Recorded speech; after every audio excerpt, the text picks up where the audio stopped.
So without further ado, I would like to invite the panelists for the data session to come to stage. So please.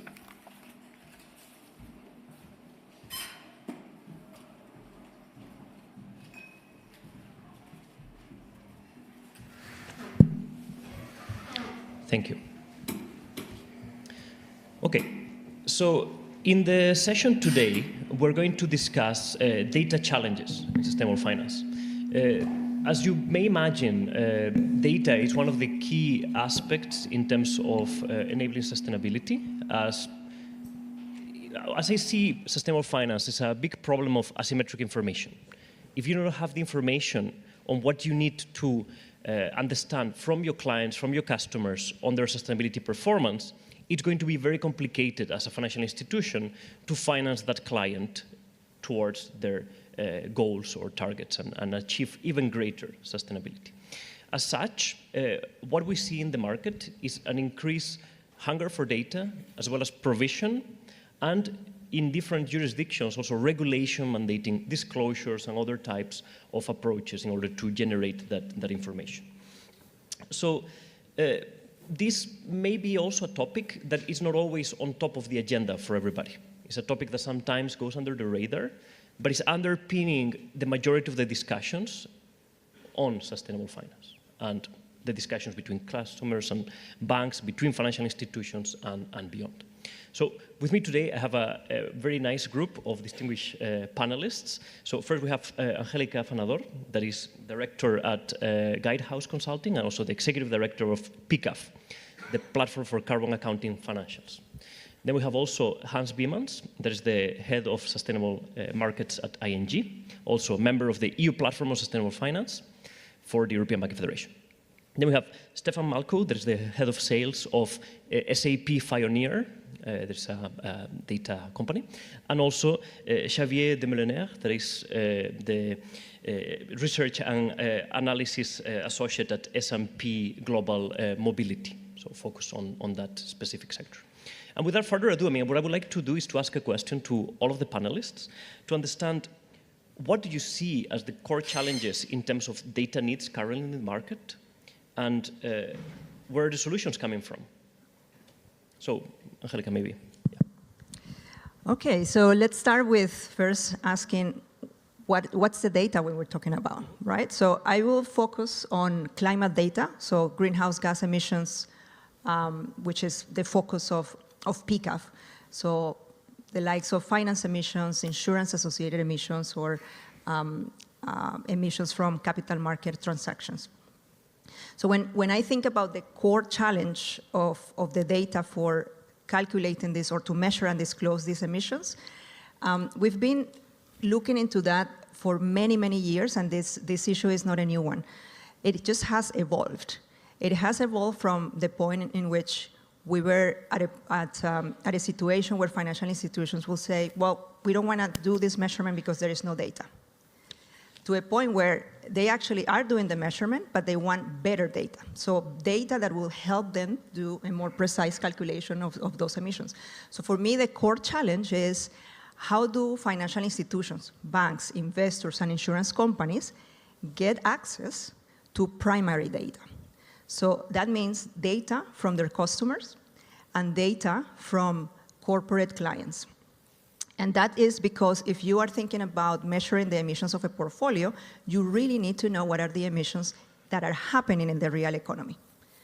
So for me, the main question is, how do we get there? And that is the core challenge, the ultimate core challenge that I see. Thank you. Thank you. Maybe we turn to Hans as well, if there's any extra solutions. Yeah, so maybe it depends also on who you ask in a bank. So basically, banks need a few types of ESG data. Last year, the taxonomy reporting figures, but also, of course, the CO2, the facilitated and financed emissions. And then, on top of that, transition plan data. And it's very important for a bank whether you want to have, let's say, the backward-looking data or the forward-looking data from companies. And I could say a lot about that, but I would say that is probably the latter is maybe the most important one. I mean, I'm in the business, debt capital market, so I talk a lot to clients about their transition plans, and I'm most interested in what it would cost and what it would generate. So the impact on, let's say, the bottom line of the company. So I'm not so much interested in the historic emissions. Of course, I need to know them, but especially in the forward-looking part of the story. And that kind of data is very difficult to get right now. And there is also not a streamlined reporting solution or a reporting standard for that. And not in CSRD, also not in other standards. We are improving, I think, but it still takes some time. Then on the SMEs, I would say, I often said, why are the so-called Prodcom level data not available in Europe? That is product level data. So not NACE like in the taxonomy, but one level deeper. So NACE plus 4 digits. That information on what companies actually produce is available, but not public. Because it's collected by all the national statistic offices. It would be great if banks could use that information, because then you would know what clients would produce, and you could also provide financing for clean tech, for example, like basically the Inflation Reduction Act in the United States, the focus on SMEs that would provide clean tech services and components and in the supply chain of renewable energy. Thank you. Very concrete. So, Stefan, please.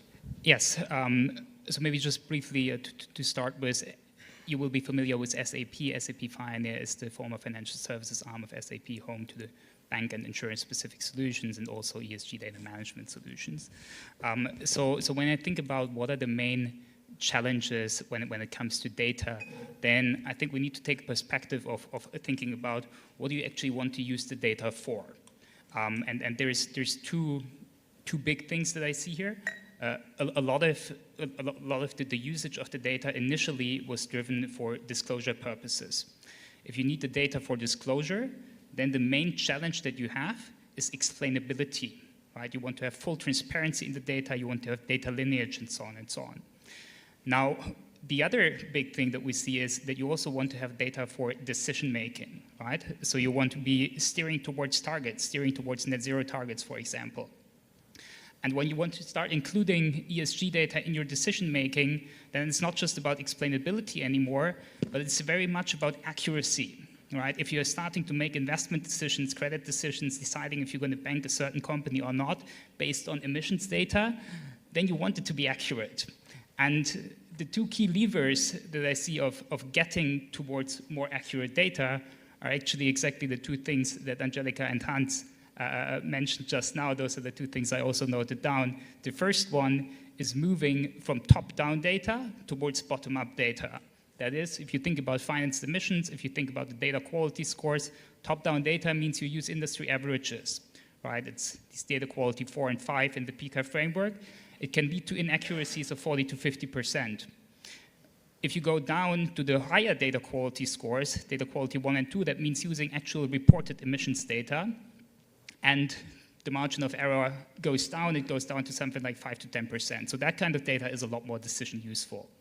And the other key part is that we need increasingly is the move from backward-looking data towards forward-looking data. And that's especially when you think about topics like net zero alignment or steering portfolios towards net zero. Because, so how does this work? You have a certain decarbonization pathway per industry. And then if you look at either a bank or a financial institution in general, at a specific sector portfolio, you will always see that companies are scattered across that kind of decarbonization pathway, right? Some will be above the curve, others will be below the curve.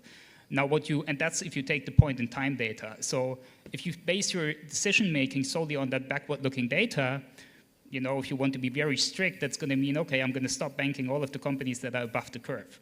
Now, of course, that's what nobody wants, because those are in the most need for financing, and that's where the kind of the part of understanding the transition plans comes into play and starting to form a forward-looking view on the emission trajectories, on the assets, on the companies that you have in your portfolio. Thank you. Right. So, building on what's been mentioned and specifically forward-looking and bottom-up, at ISNP we do provide data.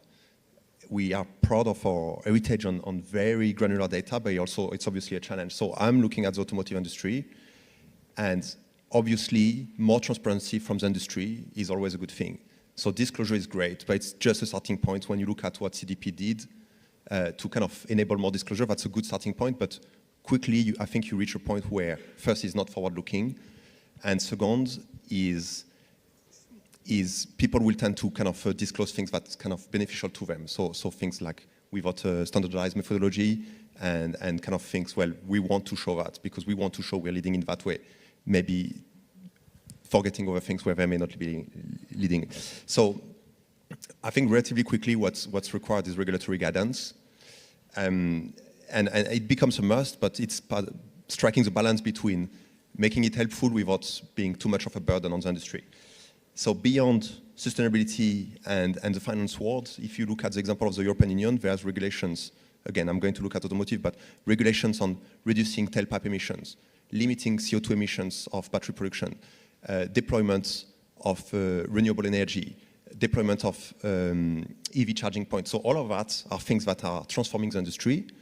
And I would argue these regulations, not specifically focusing on the finance, they drive the decarbonization pathways for the financed emissions, for the portfolio that banks are investing in. So for me, the regulation is a massive driver, but on data, where regulation is very useful is that first, it sets a standardized methodology, and that's what we need to be able to compare data from different companies, is to make sure that whatever they report is being calculated or measured in a similar fashion. The second thing with regulation, which I think is very helpful, not so much on the forward-looking, but still to have a good basis, is that it sets either a regulator where every OEMs, every manufacturer will have to disclose legally all of their emissions, because if they have to comply with a regulation, usually there's a kind of a relatively public register of those data. If it's not necessarily a regulatory body that checks the data, there could be a requirement for product labeling, and that's the case, for example, that's coming in Europe for battery production. CO2 emission from battery production is that if every product needs to be labeled, this becomes also publicly available. It may be hard to collect and process because it becomes very distributed compared to a registered from a regulatory body, but nevertheless, it becomes standardized and publicly available, which obviously is a good thing for us looking at the industry, but then by extension for the finance sector to know where CO2 emissions and where financed emissions are. Thank you. And I would like to say that we cover already a lot of ground very quickly, and I would like to say that there's a few points that I think are quite standing out from what you're saying. That first is that the data has evolved, no? That's what you said, and the accuracy as well is very important. And I think this is coming throughout all of your points. You want to have more detailed data with the Prodcom information in Europe, product level data. The same with the key kind of emissions that you need to understand from different sectors on how things are coming together. And what I would like to say is that we're in the UNEP FI Global Roundtable. So many of the elements that we see here in common are quite European, right? That we have regulation in place that is going to be pushing for more disclosures, more transparency, which in any case is going to solve that asymmetric information problem that we said in the beginning. But what I would like to do now is to go a bit more into these details, into understanding what is the kind of evolution that we see in the data. What is the kind of information from PCAF, for example? I mean, we start with Angélica. Do you see a convergence in the needs between the different actors in the market? Like from voluntary data, regulatory data, and how do you approach it as an institution? Yeah. Yes, so what is important here for me is the fact that regardless of whether it is voluntary or mandatory, the challenge of data is similar. Because if we think about PCAF, starting back in 2015 with a small group of financial institutions in the Netherlands who believed that it was important for them to measure the climate impact of the portfolios. They did this voluntarily. There was no regulation back then to do that. They soon realized that data was a problem. To be able to do a precise calculation of that climate impact. But just doing that and moving in the direction, bringing financial institutions globally to that movement, and launching PCAF in 2019 with about 50 financial institutions that voluntarily committed to do that, back then still no regulation. There was this movement, what triggered was to find creative solutions to the data problem. It has not been solved 100%, but it has moved the needle in the right direction. And basically that meant, for example, in the Netherlands, a public-private partnership of the banks with large mortgage portfolios, with Cadastre, and with the utility, the utility company, to find more actual data for the calculations of finance emissions of mortgages. And that meant that they were able to get to zip code level data, and that it's already a higher score in the PCAF framework. So that is, and all that happened at a voluntary basis. Now that we are at this point in time where we have the EBA, well, actually before the EBA, there were a number of jurisdictions globally that adopted the TCFD as a requirement. And the TCFD, remember, they recommend PCAF to measure finance emissions. Then there was the EBA, then there was the CSRD, now it's IFRS. We are now catching up, and we mean in the financial industry, to comply with that. And that even gives a more, a higher push or a bigger push towards the idea of let's get better data and let's get to closer to the actual data, primary data, or higher quality data, secondary data. Yeah, and with the primary data, I can imagine that the more requirements are being pushed, also the more tensions. Yes, of course, and if we focus for the sake of practicality, finance emissions. Yeah. If you need, if a bank needs to measure the finance emissions of their investments in a cement company or the cement sector, well, the cement companies in that portfolio, they should be measuring the emissions scope 1 and 2, and even scope 3. And so that will facilitate the transparency and the higher quality of emissions. So it is really a system approach that we need to think about. It's not just the responsibility of the bank in this case, it's the responsibility of the corporate to do corporate emissions accounting, it's the responsibility of the regulator to give incentives to the industry, not only the financial industry, but also the corporate world, so that we really are moving towards that direction of that the real economy players are measuring and disclosing. No, thank you. Thank you very much. I mean, I wanted to narrow down a bit more and go to Hans as a global bank. I think you mentioned both. We have TCFD, IFRS, more at the global level. In Europe, we have taxonomy, CSRD, Pillar 3 disclosures. How are you facing all of this, and what are the key opportunities as well that you see in these evolutions in terms of the data infrastructure, right? Yeah. Yeah, I will talk about the opportunities as well, but the challenges are in any case multiple. So, for example, banks need to report how they manage physical risks. So you need to know all the location data from let's say, the factories and facilities of your clients, and then estimate what the climate risk is, flooding and so on. That's very difficult to get. Even when you have certain providers, then it's still very difficult to get. Also simple things like taxonomy is difficult to get, but for stupid reasons like, okay, who is in scope of the taxonomy and can you actually do the mapping? So basic problems, I would say. And then on the let's say CSRD type of data, so the transition plan type of data, Stefan already talked about the forward-looking data. It's not just about knowing the targets of the clients and the pathways. It is about, let's say, the things that really matter, i.e. the investment plans. So we have built at ING last year a client transition plan tool because we could not buy the data. In the meantime, we are even discussing with parties whether we could provide those data also to external parties and other financial institutions. But basically what it does is a compliance check, you could say. Do clients publish a complete transition plan? It's not even assessing whether the plan is a good plan. It's just basically let's say if you would look at it in European way, it is more than European, but then you would say, okay, according to ESRS E11, a good transition plan has 10 elements, and we just check are all those elements in place. And we did that on purpose in this simple way, because relationship managers would need to discuss with the clients whether they have a good transition plan.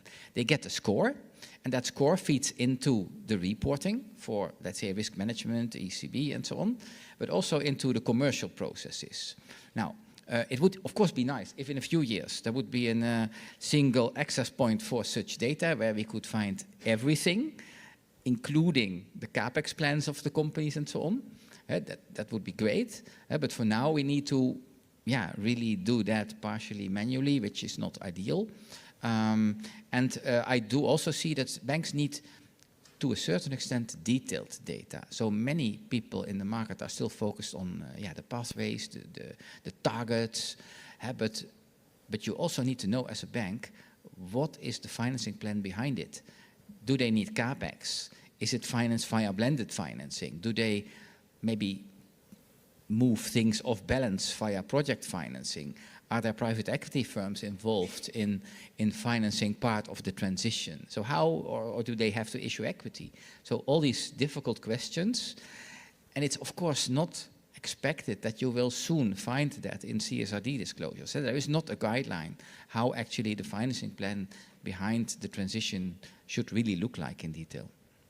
Thank you. I think that's also a very important point, because if you, what I understand from what you're saying is like all of the parts of the bank, from business to risk to finance to the back office, need to know about the sustainability data. It's being mainstream to some extent, but also is needed in a granular level that is not only focused on compliance. Yeah, indeed. So the risk people will need it to steer the risk. So they will just say, we put limits on how many clients you can finance in a certain sector with a certain risk score. So they would basically say, okay, if you have clients with bad transition plans, then in this sector you can only finance so many clients with bad transition plans. And then they would say to the relationship managers, sort it out how you do that, but this is the limit.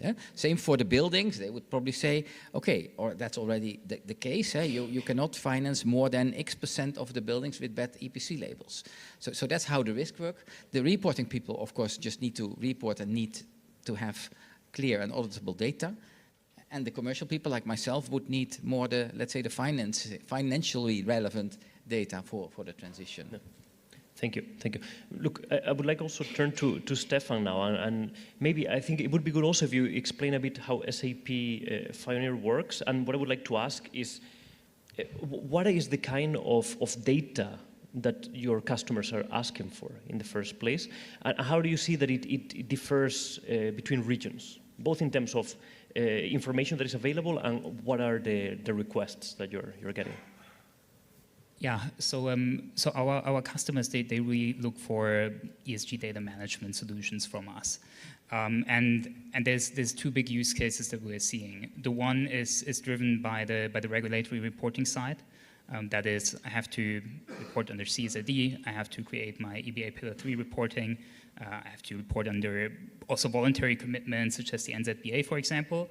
And then the other one is really driven around also what I alluded to on earlier is the whole piece around I want to start including ESG in my decision making, in my steering. So I need some kind of level of also front office system integration for that to make the tools directly available to bankers. So if we now I want to briefly run through some customer examples. So the first one is a mid-sized German bank. They do a lot of structured finance. They have CRE exposure, corporate exposure, project finance exposure, and they were one of the earliest PCAF committers in Germany. So they have been disclosing to PCAF already in 2021, and they had a kind of manual Excel-based solution in place, which was working well. But then as they started to having to disclose mandatory, so moving from voluntary towards mandatory, having to disclose on the EBA Pillar 3, and then on the CSRD, the responsibilities shifted from the ESG department towards the CFO office. And they took a very clear view around 2023, 2024, that both from the CFO office perspective, but also from the regulator perspective, they will not accept any manual solutions. Okay, it needs to be end-to-end integrated, the ESG data architecture. That means all the way from sourcing the data to populating your reporting templates. And that's the piece that we are helping them with. And let me quickly explain of what the main components are there. So it always starts with some kind of data collection layer. And for the data collection, you need 3 core, let's say, types of data. On the one hand, you need bank internal data. That is, data on your loan book, exposures, et cetera. And we typically connect to some kind of global finance and risk data warehouse for that. Then you need to start enriching that with external data. And external data is a combination of third-party data provider data, such as the likes that you would get from S&P, for example, as well as statistical data, so proxy data, such as emission factors. And then the third leg is, and that's especially relevant if you have exposure to a lot of smaller companies also, is that you start collecting data directly from your customers. And well, it's not just the smaller companies that's relevant to, it's also relevant when you want to start collecting more non-traditional data points, data on the targets of your customers, on the transition plans of your customers, etc. So those are the 3 kind of like data collection pieces, and then it needs to go into a data orchestration and data calculation engine. So we have dedicated engines, for example, to calculate your finance emissions, and what's important there is that you have to perform these calculations at the individual transaction level. So if you're a bank of the size of ING, for example, then I imagine that means that you have to perform, you have to look at something like 10 million financial contracts, have to perform various calculations, so you can quickly run into hundreds of millions of calculations that you have to perform. What also becomes increasingly important then is data validations, and they have to both happen at the time of data ingestion as well as during the calculation, so you ensure completeness, ensure all the relevant data points have actually been delivered. And then the final point is around the reporting layer, but what we see there really is that a lot of institutions choose to kind of integrate with the existing reporting providers that they are already using also for their financial reporting. So that's the one big case, which is all around reporting and then ensuring explainability, ensuring end-to-end data lineage. Now, the second use case that we see increasingly often is that institutions say, okay, I need the data for my reporting, but I also need it for my decision making. So you don't just have to integrate with your with the data you already have in your book, right, your data warehouses, but you also have to integrate with or have some kind of functionality in front office toolings, right, where you where we actually start collecting data when you look at new credits, for example. And what we do there is, well, on the one hand, we integrate with these front office tools, but then a lot of it is, again, about making sure that you have means to keep increasing the data quality. And that goes back to the 2 fundamental points that we made in the beginning. And the bank we are working with on this right now, for example, is a Dutch institution. They are one of the PCAF founders. They are NZBA committed also, and they are very serious. To them, I would say DNA, sustainability is really part of their DNA, and they really are serious about decarbonizing. So what they do, for example, is they build carbon calculators for their agricultural customers, and they make them available directly to them, and the requirement to us is to be able to then also source the data from those carbon calculators, which is where you get the real bottom-up data, right? And the other piece that they have challenge with is that they want to start incorporating forward-looking data, not going, I would say, like quite as far, at least in our case, yet as Hans was explaining, but in the first instance, just having the target data of their customers, and then having a place where you can actually store that target data, because most of traditional systems, they cannot deal with these kind of data points, right? So you want to store that at the individual customer level, and then you want to see how you also want to start closely monitoring your customers to see if they're coming up to their commitments under their transition plans, under their forecasts. Thank you. And super useful examples. And I think I would like to also continue a bit with that kind of input as well from Xavier, if possible. To understand what is the data that is requested also the most? What do you see coming?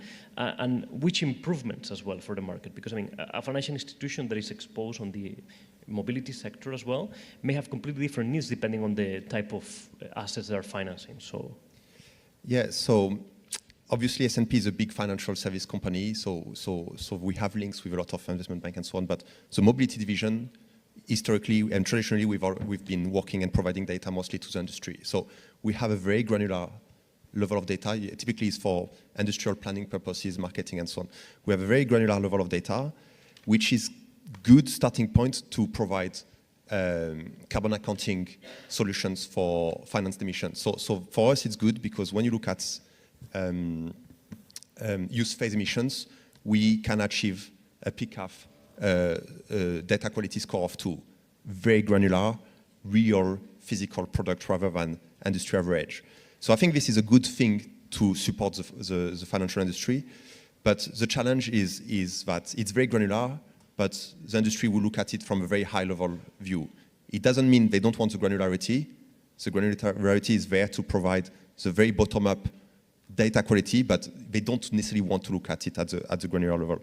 And so when we look at investment bank, pension funds who invest in car manufacturers, that level of granularity, of the high level view, usually globally would be sufficient for them. They may want regional splits more for insight and analysis, but at the end of the day, they need to report the global emissions anyway.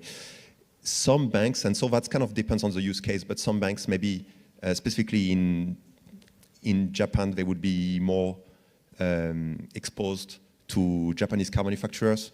The Japan market is a very domestic market compared to maybe the global market. So sometimes they would say, well, we want global emissions, yes, but we also want a very specific Japan-only emissions. And so that's possible because the data is granular, but it's how do you make it fit the need of the customer? And then it goes into how do you make it accessible to the finance industry. If it's very specific, maybe with a very specific request for a specific country, it becomes slightly more consulting. But for us, we have the links with the industry. We have a way to communicate with them. We have kind of platform that they are used to. As soon as you start talking with the finance industry, they have their ways of accessing data. They access data across numerous industries. They have very specific data feeds and platforms they use across different data providers, and they want any additional data to come the same way. So that's a challenge for us. I mean, we can work on that, but the point is it's a new way of communicating the data for us, I think. Where we have different use case is when you start going into motor vehicle loans and insured insurances. So they would usually typically provide loans or insurances in specific regions, usually not globally, and also either the insurance product or the loan will be on a specific vehicle. So having data at the fleet level, at the OEM level, is not enough. You start to want granularity. So again, that's where having the granularity is a good starting point, but the way you prepare the data, the way you package data, the data need is very different for those type of customers. Where we need improvements is so far use phase emissions, and that's for a car manufacturer, but all of that feeds into financed emission for financial institutions. Use phase emissions is already well covered. And again, I'm back to the starting point when I was discussing first was regulation requires disclosure. Where it starts to be difficult is on the production. So scope 3 category 1, emissions for manufacturer, because supply chains are very, very complex. And that's something that's covered a little bit it's the same when you start going into physical risk. Supply chains are heavily complex. Here, there is, I don't know if I should call it transparency, but the point is for car manufacturer, these supply chains are very strategic in the nature of the business, and it's very commercially sensitive usually. So obviously it's not about CO2, but it's more like it's not a transparent world, and you tend to know who is your supplier of a specific component. That may be something that's publicly available or easy to find at least, but then it's the complexity of the supply chain is that, well, but maybe there will be a second tier, a third tier. The material will come from a steel producer. The raw, the iron ore, the mining, everything will become way detached from the car manufacturer, but all of that is very relevant. So for us, this is a challenge, and that's where even having a good understanding of the supply chain becomes challenging, because understanding the CO2 emissions for every single suppliers become very difficult. And then you get into making market averages, like industry averages of steel production in this country, rather than this steel supplier has a better process than that other steel supplier, and they would have lower CO2 emissions. But we can't always get to that point. When you get into physical risk, we do offer also products on physical risks, and we do understand the market. We have such a level of granularity of the market that we know where physical production assets of manufacturers are and suppliers are. But as soon as you start getting into level 2 and 3 suppliers, it becomes too difficult to process. Too much information, just too much information. So we can say, well, these manufacturers, maybe hundreds of facilities in the world, we can calculate physical risk. Where suppliers come from, where components come from. Because if a supplier goes down, if a factory of a supplier goes down, then the production of a manufacturer will be impacted. So we need to assess that as well. So where the components come from, we can know that. But then to make it properly, ideally you would have to say, well, but where does the material come from? Where is the mining come from? And when you think of a car would have thousands of components, it kind of becomes exponential in a way. And that's where the transparency and the availability of data in the supply chain for both physical risks and carbon accounting, it's a challenge that, of course, we work on it, but then it becomes that gathering, collecting, analyzing data becomes expensive. And that's where, like, well, this is something we sell, but it's also, is it making sense for customers to say, we are willing to spend that much for that? And that's a challenge I think we have all collectively on that. Yeah, no, and thank you very much. I mean, I think that is quite clear. And I mean, before we go to Q&A from the audience, I would like to briefly cover something that, has been underlying, but we didn't focus much. And Hans, I would like to turn to you to understand a bit more. From what we have heard from both Stefan and Xavier, what about the data for transition plans? You briefly touched on this in the beginning, but I think it's probably one of the elephants in the room or in the roundtable is to understand, okay, how can we go towards that goal? And how would you see the kind of data that is needed in that regard? Yeah, I think it is not so easy. So the problem is that the reality is complex. So imagine you are a chemical company and you have, like almost all chemical companies, your power plant next to the chemical company. It's usually a coal power plant or gas, and you want to get rid of that. Then what companies do is basically decommission that coal power plant, and they will ask other parties in the market to build a new one and to operate it. So they would probably in many cases take the decision not to operate it themselves anymore.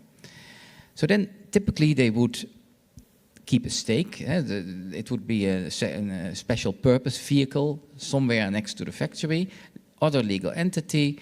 They would finance it with let's say, an equity stake from the original chemical company. They would probably have a utility that will operate it, that will take a small share, and the rest will be financed in other ways, like private equity. Yeah? So let's say the SPV will be owned by private equity or maybe financed with project financing. Yeah, how do you then know in the data stream that this company is actually changing the financing structure and that they are actually transitioning? So you need to capture this kind of things. Normally, we would probably see it in the scope 1 and 2. So the factory is not longer owned by the company. So it moves probably from scope 1 to scope 2. They will just purchase the energy from an SPV next to the factory. So it will look a little bit different. But of course, as a financing institution, you would like to finance that transition rather than just concluding after completion that the footprint has lowered. So I would say the basic requirement is that in the disclosure requirements, not only in ECSRD, but also in IFRS, that there would be some guidance about how to specify what the financing plan behind the transition is.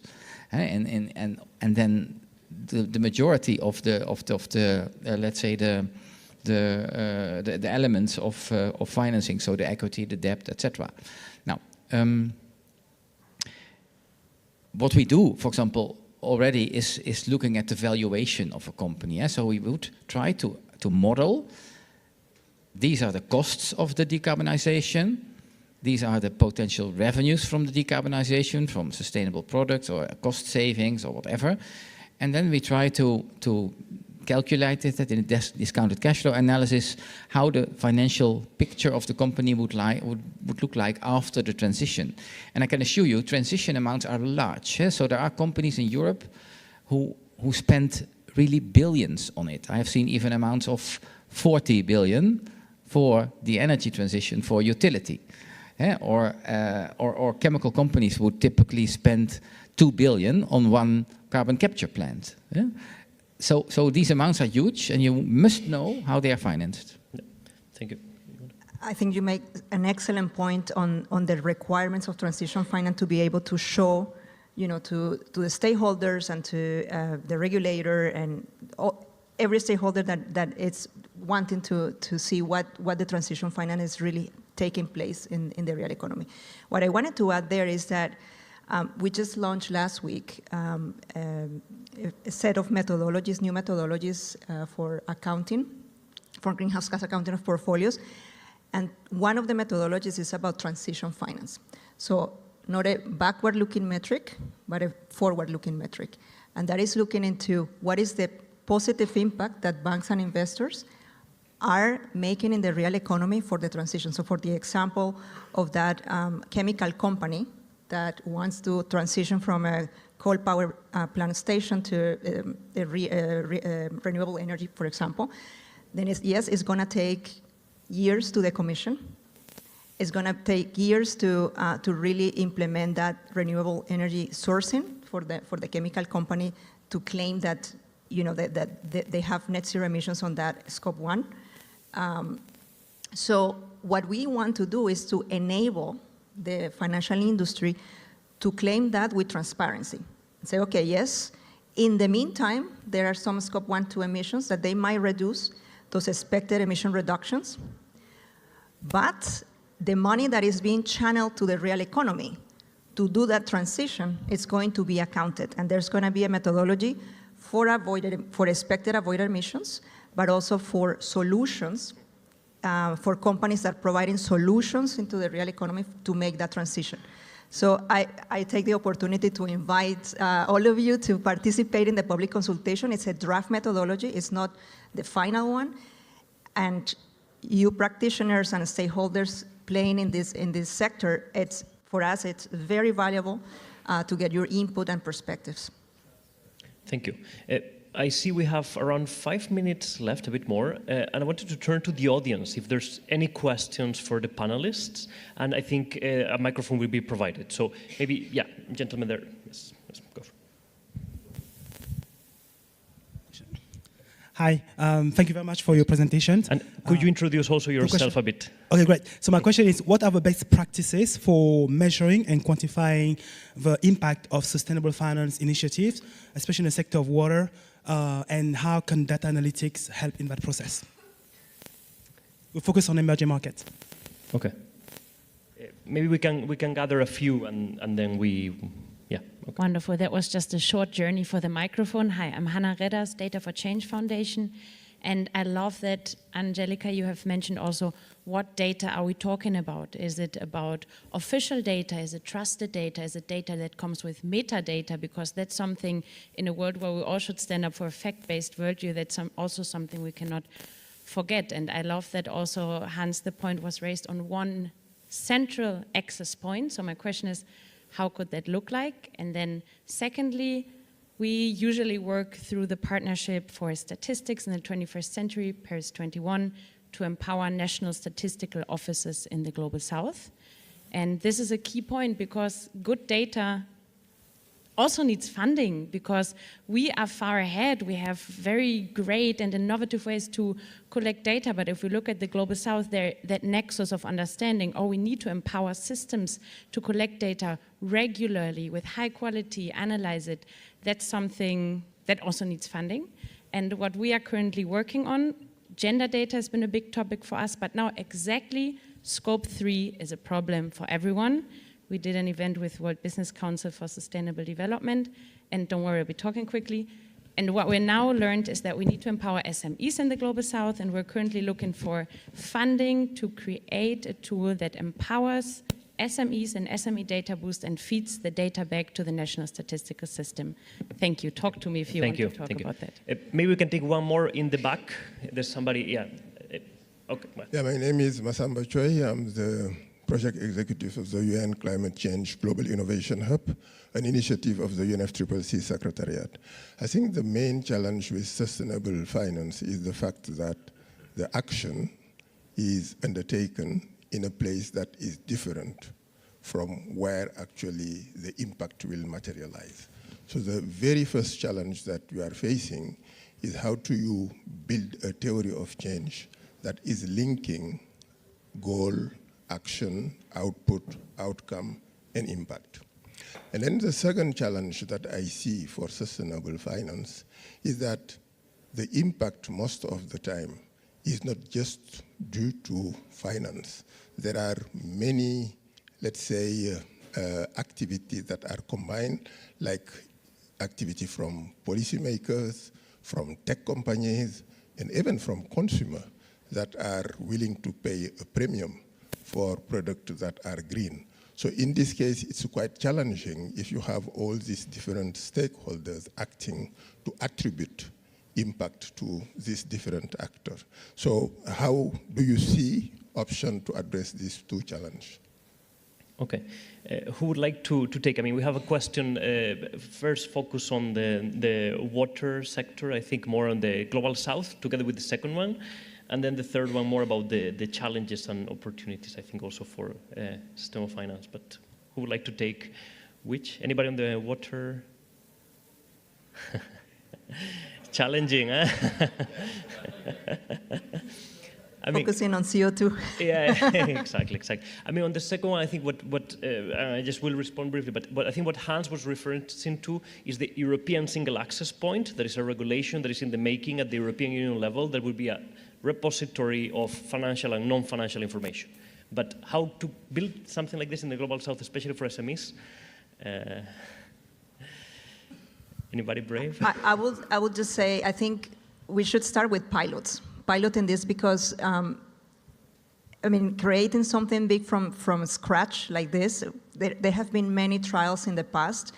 I've seen in the market many organizations trying to build tools that sometimes are black boxes, and they are tools that make the lives of the banks in these developing countries easier, in the sense of like, yes, you enter data in that black box, you get the outcome, and then you can report. And that is something that is not really making an impact in the industry in those developing countries. What I would like to see is that we bring capacity to the banks, investors, insurance companies in those countries where they are craving for data to be able to do the measurement and the reporting.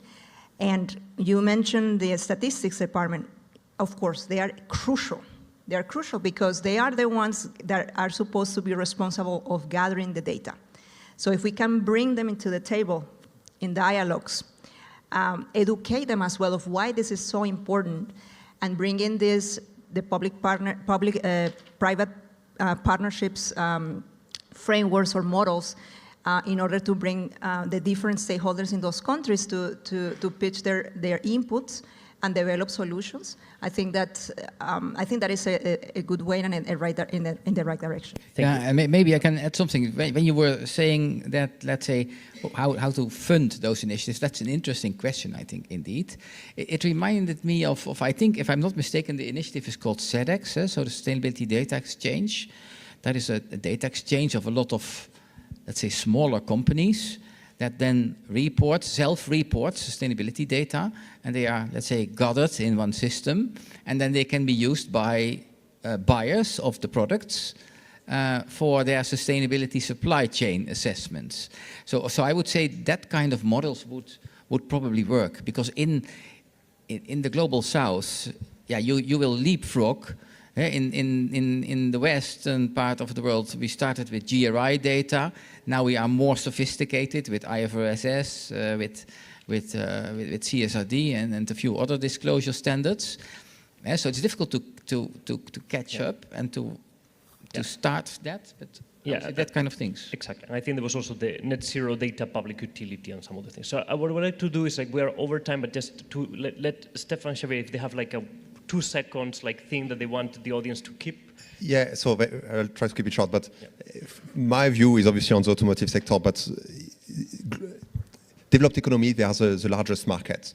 So of course, when you start looking at the global south and so on, I'm not saying they are a smaller part, but they benefit to some extent from the fact that, and that's kind of the topic on policy making as well, is that they usually don't necessarily go with their own policy makings, but for example, they follow standards set by European unions and so on. So the data quality may not be as good and the repository may not be as good, but you can sometimes extrapolate from larger economies because they, with some delay, yes, but they follow trends that are set by the Western world.